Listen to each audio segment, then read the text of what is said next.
महोदय, धन्यवाद. या लक्षवेधीच्या अनुषंगाने मच्छीमार कॉलनी येथील रिडेव्हलपमेंटच्या, विशेष करून क्लस्टर डेव्हलपमेंटच्या संदर्भाने ही लक्षवेधी उपस्थित झालेली आहे. आपण या ठिकाणी उत्तरात अनेक गोष्टीचा उल्लेख केला. जवळजवळ आता आपण 4000 मीटरपासून ते 20,000 मीटरपर्यंत आपण या ठिकाणी क्लस्टरची कक्षा वाढवलेली आहे.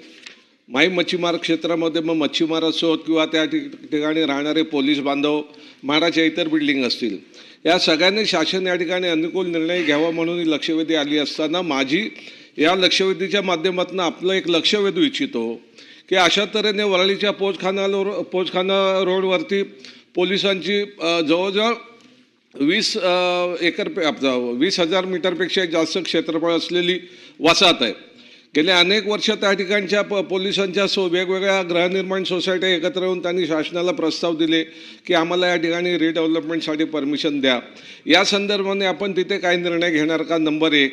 नंबर 2, मच्छीमार वसाहतीतील ज्या पोलिसांची घरं आहेत किंवा वरळी पोलीस पोचखाना रोडची घरं आहेत, या सगळ्यामध्ये जे पोलिसांना आपण घरं देणार आहात त्यांच्या ज्यावेळेला सेवा शर्ती बाजूला ठेवून त्या ठिकाणी त्यांना मोफत किंवा अल्पदरात घर देणार का, हे या ठिकाणी शासनाने निर्णय आपल्याला या ठिकाणी जाहीर केलं पाहिजे. बरं, हे सगळे आपण निर्णय घेतोय. शिंदे साहेब, आपण स्कोप मध्ये घ्या आणि प्रश्नावर आलो नाही का, हा प्रश्नच झाला ना की त्यांना आपण मोफत देणार किंवा अल्प याच्यात देणार. त्याचप्रमाणे आपण काही चांगले निर्णय घेतले. बीडीडी रिडेव्हलपमेंटचा अतिशय चांगला निर्णय, त्या ठिकाणी काम सुरू आहे. परंतु ज्या बीडीडी रिडेव्हलपमेंटमध्ये अलॉटमेंटच्या संदर्भाने आज जो गोंधळ आहे त्याच्यामध्ये काही कोर्ट मॅटर झालेले आहेत, रहिवासी असंतोष आहे, रस्त्यावर मोर्चे करतायत.